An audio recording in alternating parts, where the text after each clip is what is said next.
صلاح الدین ایوبی، مسلمانوں پہ ظلم ہوا، فلسطین میں آگ لگی اور پورے فلسطین کی گلیاں خون سے بھر گئیں۔ ایک دن کے اندر 70,000 مسلمان قتل ہوا۔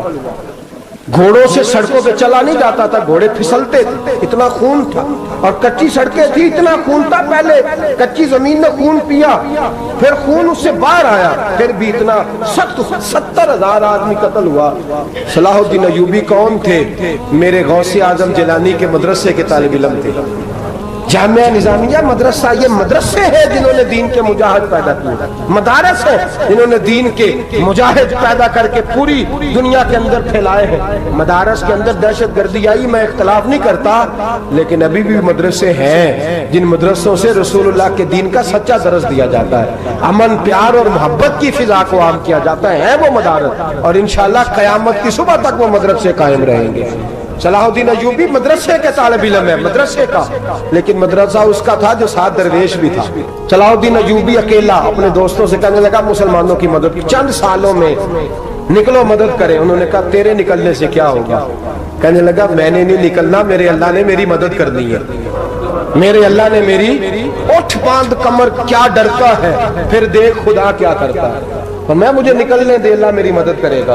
تھوڑا تھوڑا کر کے فوج جمع کی، کوشش کی۔ چند سالوں کے بعد اسی جگہ جہاں مسلمانوں کا خون بہا تھا، اللہ نے اسلام کا جھنڈا پھر سے بلند کر دیا۔ صلاح الدین ایوبی فاتح بن کے مسجد اقصی کے دروازے پہ کھڑا ہے۔ چند سال گزرے، عیسائیوں کا اپنا وہ ظلم ابھی یاد ہے، اور عیسائی سارے لیڈر کہتے ہیں تیاری کر لو، اب ہمارے بچے کاٹے جائیں گے، عورتیں بیوہ ہوں گی، گردنیں کٹیں گی، اب دیکھنا جتنا خون ہم نے بہایا تھا مسلمان اس سے دگنا بہائیں گے۔ صلاح الدین ایوبی گھوڑے پہ کھڑے ہیں اور پوچھتے ہیں او عیسائیوں بتاؤ تمہارے ساتھ کیا کروں؟ گردنیں جھک گئیں، جواب کوئی بھی نہیں۔ کہا تم نے 70,000 مسلمان ایک دن میں مارا تھا، بولو تمہارے ساتھ کیا کروں؟ تم نے ایک دن میں مسلمان یوں کاٹے جیسے گاجر مولی کاٹی جاتی ہے، بولو کیا کروں؟ عیسائی کہنے لگے ہمیں اپنے ظلم یاد ہے، تشدد یاد ہے، بربریت یاد ہے، تو بہتر جانتا ہے تو نے کیا کرنا ہے۔ صلاح الدین ایوبی گھوڑے پہ فاتح کھڑا ہے، آنکھوں میں آنسو آئے، تڑپ کے رویا، کہنے لگا میں تمہارے ساتھ وہی سلوک کروں گا جو میرے مصطفیٰ نے قریش مکہ کے ساتھ فرمایا تھا، لا تصریب علیک، جاؤ تم پر کوئی زیادتی، جاؤ تم آزاد ہو۔ اس نے کہا تو کر کیا رہا ہے؟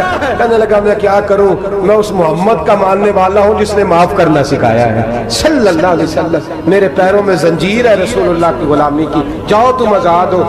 اس نے کہا تم آزاد ہو، لوگوں نے کلمہ پڑھنا شروع کر دیا، اشہد ان لا الہ الا اللہ واشہد ان محمدن عبدہ۔ سارے قبیلے کے کچھ نہ کچھ لوگ مسلمان، ایک قبیلہ رہ گیا مسلمان نہیں ہوتا۔ صلاح الدین ایوبی اپنے خیمے میں بیٹھے ہیں تو ایک بی بی آ گئی، اس قبیلے کا کوئی شخص مسلمان نہیں ہوتا۔ بی بی آئی، آگے کہنے لگی میرے 4 بیٹے جنگ میں کھو گئے، چھوٹے چھوٹے بچے جنگ میں کھو گئے، مل نہیں رہے، فوجیوں کو حکم دے مجھے میرے بچے تلاش کر کے دیں۔ صلاح الدین ایوبی نے جھٹ پٹ سر پہ امامہ باندھا، نیزہ پکڑا، سینے بند باندھا، اپنے جبے کو سمیٹا اور باہر کہنے لگی تو کدھر جا رہا ہے؟ کہنے لگا میں خود تیرے بچے تلاش کر کے دوں گا۔ صلاح الدین چند سپاہی ساتھ گلی گلی نکلے، گلی گلی فجر کے نکلے، اثر ہو گئی، تھک گئے، 2 نمازیں صحرا میں پڑھی، جنگل کے اندر پہنچے تو ایک کونے میں 4 بچے ایک جگہ ڈرے اور سہمے ہوئے بیٹھے ملے۔ صلاح الدین ایوبی اٹھا کے لائے، ماں کو کہنے لگے تیرے بچے ہیں، نکلا اس لیے تھا کہ میرے نبی نے فرمایا بچے جدا ہوں تو ماں کو درد بڑا ہوتا ہے، اور میرے رسول نے فرمایا تھا جب جنگ کرنے جاؤ تو کھیت برباد نہ کرنا، فصلیں تباہ نہ کرنا، بچوں کو ماں سے جدا نہ کرنا۔ فرمایا میں سوچ رہا تھا تیرے بچے کہیں میری وجہ سے جدا ہو گئے تو مصطفیٰ کو جواب کیا دینا۔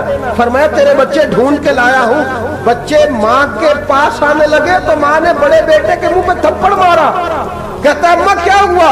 کہنے لگے تُو نے سنا نہیں کہ دشمن کے بچوں کی اتنی حفاظت کرتا ہے، میرے پاس نہ جا، اس کے قدموں میں بیٹھ جا۔ جس نبی کے غلام اتنے سچے ہیں وہ نبی کتنا سچا ہوگا، جس نبی کے نوکر اتنے کھڑے ہیں وہ نبی کتنا کھڑا ہوگا، جا کے کلمہ پڑھ لے۔ مسلمانوں کی نا ایک تعداد لڑتے لڑتے لڑتے لڑتے دور چلے گئی، تاتاریوں نے قید کر لیا۔ 4 مسلمان تھے، تبلیغ کرنے گئے، جنگ کرنے گئے، جہاد کرتے کرتے کافروں سے لڑتے لڑتے تاتاری قوم میں چلے گئے، وہاں قید کر لیے گئے تو سزائے موت کا حکم ہوا۔ 4 بزرگ تھے، سزائے موت کا حکم ہوا تو تاتاری بادشاہ جو تھا وہ بڑا خلاف تھا، بڑا سخت مخالف تھا مسلمانوں کے۔ اس نے کہا کہ ان کو جب پھانسی دینا نا مسلمانوں کو تو میرے سامنے دینا۔ اب 4 عالم ہیں، 4 صوفی ہیں، سفید داڑیاں، سر پہ امامے۔ پھانسی کا وقت آیا تو جو پھانسی گھاٹ ہے وہ ایک ہے، چاروں کو کٹھے پھانسی نہیں ہو سکتی۔ ایک کو کہا کہ ایک ایک کر کے ان کو پھانسی دو۔ جب پھانسی کا وقت آیا نا تو جو سب سے پیچھے صوفی تھے وہ دوڑ کے آگے آئے، کہنے لگے بادشاہ پہلی باری میری لگا پہلی۔ اب بادشاہ نے کہا ٹھیک ہے اسے لٹکا دو۔ وہ قریب آئے تو دوسرے دوڑ آئے، کہنے لگے نہیں پہلی باری میں نے زیادہ کافر قتل کیے، میرا بڑا جرم ہے، مجھے پہلے سزا دو۔ ان کو پھانسی دینے لگے تو تیسرے آ گئے، کہنے لگے نہیں یہ تو میرا قتل کرتا تھا، رستے میں بتایا کرتا تھا، ڈھونڈ کے میں بتلاتا تھا کہ یہاں زیادہ تعداد ہے، مجھے پہلے پھانسی دو۔ تیسرے کے ساتھ بات ہو رہی تھی تو چوتھا دوڑا آیا، کہنے لگا یہ رستے بتاتا تھا، یہ تبلیغ کرتا تھا، یہ سارا کچھ کرتا تھا، لیکن کہا یہ کہتے تھے چلو واپس چلتے ہیں، میں جانے نہیں دیتا تھا، میں کہتا تھا اور کافر مارنے اور علاقے فتح کرنے، میرا جرم بڑا ہے، مجھے پہلے پھانسی دو۔ بادشاہ کہنے لگا مجھے 35 سال ہو گئے حکومت کرتے، بڑی دنیا کو پھانسی دی ہے، لوگ تو ایک دوسرے کو دھکے دیتے ہیں کہ پہلے تو جا پہلے تو جا، اور تم کیسی قوم ہو کہ ایک دوسرے پہ قربان ہو رہے ہو۔ کہنے لگا تم ایک باپ کی اولاد ہو، جاگ رہے آپ لوگ؟ تاتاری بادشاہ کافر بادشاہ اسلام کی مخالفت کر دیں، ایک باپ کی اولاد ہو کا نہیں، ایک قبیلے کے رہنے والے ہو کا نہیں، ایک ملک کے رہنے والے ہو نہیں۔ اس نے کہا رشتہ کیا ہے تمہارا، رشتہ کیا ہے؟ تو بول کے کہنے لگے خدا ایک ہے، نبی ایک ہے، خدا ایک ہے اور نبی منفرد ایک ہے، اس قوم کی نقصان بھی ایک ہی سب کا نبی، اللہ بھی، قرآن بھی ایک، کیا ہی اچھا تھا ہوتے اگر مسلمان بھی ایک، یوں تو سید بھی ہو، مرزا بھی ہو، افغان بھی ہو، تم سبھی کچھ ہو، بتاؤ کہ مسلمان بھی ہو۔ فرمایا ہمارا اللہ ایک ہے، نبی ایک ہے، تو کہا پھر ایک دوسرے پہ جان کیوں دیتے ہو؟ فرمایا ہمارے نبی نے ہمیں بھائی بھائی بنا دیا ہے، بھائی کا دل نہیں کرتا اس کی آنکھوں کے سامنے بھائی چلا جائے، ہمارا دل نہیں کرتا پہلے مجھے دے پہلے مجھے دے۔ بادشاہ کہنے لگا تمہارا جذبہ مجھے متاثر کر گیا، جاؤ میں تم چاروں کو آزاد کرتا ہوں، تمہیں آزاد کرتا ہوں۔ میرے دوستو یہ رنگ تھا، دیکھیں نا، یہ اس دھرتی نے نظام دیکھا ہے نا، اس فلک نے پہلی بار دیکھا، اس زمین نے پہلی بار، اور میرے حضرت صاحب فرمایا کرتے تھے زمین تڑپ کے روئی، اس نے پہلی دفعہ دیکھا۔ احد کا میدان ہے، 3 صحابہ تپتی ہوئی زمین پہ زخموں سے چور چور پڑے ہیں۔ حضرت انس بن نضر رضی اللہ تعالیٰ عنہ پانی کا پیالہ لے کے پہنچے، ایک زخمی سے کہا تجھے پانی پلانا ہے، تو کہنے لگا میرے زخم تھوڑے ہیں، وہ جو ساتھ پڑا اس کے زخم گہرے ہیں، پہلے اسے پانی پلا دے، جا اسے دے دے۔ اس کے پاس پہنچے تو وہ کہنے لگا وہ مجھ سے پہلے گرا تھا، اس کا زخم زیادہ گہرا ہے، اسے پانی پلا۔ تیسرے کے پاس گئے تو کہنے لگا چوتھا تڑپ زیادہ رہا ہے، اس کی عمر زیادہ ہے، میں تو جوان ہوں برداشت کر لوں، بڑھاپے کی وجہ سے نڈھال ہو گیا، پہلے اسے پانی پلا۔ چوتھا کہنے لگا 5ویں کے پاس جا، 5واں کہنے لگا 6 کے پاس جا۔ حضرت انس بن نضر کہتے میں رو پڑا، میں نے کہا محمد کے غلاموں، رسول نے تمہیں کیسا جذبہ دے دیا ہے، زبانیں پیاس سے باہر ہے لیکن تمہاری اخوت مرتے دم تک قائم ہے۔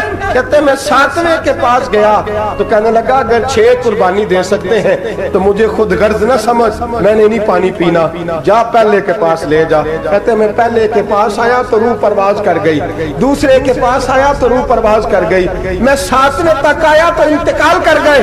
کہتے ہیں پانی کا پیالہ میں نے اٹھایا اور میں نے زمین پہ رکھا تو میں نے کہا پانی کھوا رہنا، محمد کے غلام مر تو جاتے ہیں